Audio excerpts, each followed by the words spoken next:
आज मैं आपको 1 रुपये का एक ऐसा कॉइन्स दिखा रहा हूँ जो कि देशभक्त लोक नायक जयप्रकाश नारायण के नाम से इसका नाम प्रसिद्ध है। ये देशभक्त था।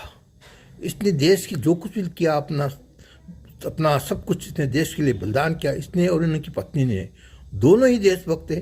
कितने दफ़े देश स्वतंत्रता करने के लिए जेल गए ये दोनों, और इन दोनों को, और फिर उसके बाद में जब देश स्वतंत्र हो गया तो इन्होंने पॉलिटिक्स से अलग होके और बुधान यज्ञ में लग गए। बुधान यज्ञ में लग के वहाँ दूसरे देश की सेवा में, अन्य कामों में लग गए, और पॉलिटिक्स उन्हें पसंद नहीं आई। ये पॉलिटिक्स अच्छा ही नहीं है। लेकिन जब इंदिरा का अत्याचार होने लगा, इंदिरा गांधी राज्य रहे, इंदिरा राज्य में थोड़ा, तो इस समय ये आए और उन्होंने इंदिरा को समझाया। इंदिरा इनके बेटी के बराबर थी, क्योंकि पंडित जवाहरलाल नेहरू इनके फ्रेंड थे। तो इन्होंने इंदिरा को समझाया बहुत, लेकिन इंदिरा नहीं मानी। तो इन्होंने इंदिरा को ये तय कर लिया कि इंदिरा को हटाना ही है। इसके लिए उनको इंदिरा ने जेल में डाल दिया, और ये 1.5 साल तक जेल के अंदर रहे उस समय। और वहीं पर जेल में उनकी किडनी खराब हो गई। लेकिन जेल से बाहर निकलते जैसे आए, जगह जगह इन्होंने मीटिंग की, और जहाँ ये मीटिंग करने जाते थे वहाँ इंदिरा गांधी का राज था। तो वो वहाँ पर कभी प्लेन पहले छोड़ देते थे, तो कभी ट्रेन पहले छोड़ देती थी, कभी कुछ होता था। लेकिन इन्होंने जगह जगह मीटिंग करके इंदिरा गांधी को इन्होंने हराने में बहुत सहयोग दिया, और इंदिरा सरकार उस समय गिर गई, और उस समय फिर दूसरी सरकार आ गई। ये कि एक रुपये 2002 के अंदर में इनका बस सिर्फ एक सिक्का निकला आज तक इनका। लेकिन इनको कोई याद नहीं करते हैं। लोकनायक जयप्रकाश नारायण जैसा आपको ईमानदार आदमी, देशभक्त आपको बहुत कम मिलेंगे। ये देशभक्त, ऐसा देशभक्त आपको बहुत कम मिलेंगे। इसका बस ये एक ही सिक्का निकला। ये देखिए, इसका ये तो है टेल साइड, जिससे लोकनायक जयप्रकाश नारायण की फोटो है उसमें, और उसमें लोकनायक जयप्रकाश नारायण लिखा हुआ है, इंग्लिश में और हिंदी में, दोनों में। और 1 रुपीज़ 2002 ईयर, और उसका मिंट मार्क इसमें दिया हुआ है।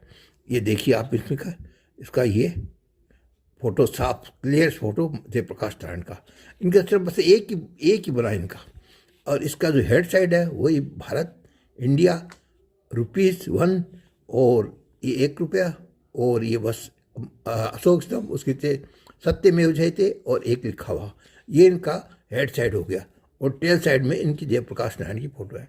ये बड़ा अफसोस है कि ऐसे आदमी का, देशभक्त का, सिर्फ एक ही फोटो एक ही ये कॉइन्स निकला, और कॉइन्स नहीं निकले। ऐसे आदमी के, देशभक्त के तो बड़े, क्योंकि इनका परिवार में ऐसा कोई नहीं था कि जो आगे पॉलिटिक्स में हाथ खेलना है। ये खुद पॉलिटिक्स में रहे, तो इसके कारण इनकी पॉलिटिक्स खत्म होने के कारण इनका बस सिर्फ एक सिक्का निकला। जैसे महात्मा गांधी के कई सिक्के निकले, जवाहरलाल नेहरू के कई सिक्के निकले, इंदिरा गांधी के बहुत से सिक्के निकल गए।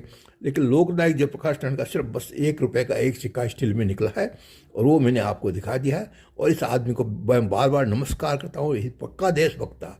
ये कुछ भी खाने पीने की कुछ बात नहीं, बस ये देशभक्ति के अलावा इसमें कुछ नहीं। इसमें इसकी पत्नी प्रभा, वो भी बड़ी देशभक्त थी, और महात्मा गांधी के पास, महात्मा गांधी के साथ प्राय रहती थी, और ये भी बड़े देशभक्त थे। ऐसे देशभक्त देश में बार बार उत्पन्न नहीं होते। इनको याद करिए, और अब आप मेरे चैनल को सब्सक्राइब करिए। जय हिंद। मैंने मेरे एल्बम में से आपको जयप्रकाश नारायण का सिक्का दिखाया। ये मेरा एल्बम है पूरा बना हुआ सबका ही, जिसमें मैंने आपको जयप्रकाश नारायण का इसका सिक्का दिखाया है। आज के दिन इस सिक्के की कीमत आप समझो 20 रुपये से लेकर के और 100 रुपये तक है। लेकिन इसमें एक स्पेशल वेराइटी आती है। ये जो जयप्रकाश नारायण ये लिखा हुआ है, ये नीचे डॉट मार्क, ये मिंट मार्क है ना, उसमें कुछ भी मिंट मार्क नहीं है। तो उस सिक्के की कीमत है 1500 रुपये से लेकर 2000 रुपये तक। उस सिक्के की कीमत, आज वो सिक्के बहुत कम मिलते हैं स्टील में, जिसके ईयर के नीचे मिंट मार्क नहीं है। वो सिक्के समझो आप कम से कम 1500 रुपये कीमत है। ऊपर में 2000-3000 जहाँ भी बिक जाए वो। और ये सिक्का वैसे 20 रुपये से लेकर 100 रुपये तक वैसे कीमत है सिक्के की, कीमत है इसकी। ये इस देशभक्त का सिक्का रखना चाहिए।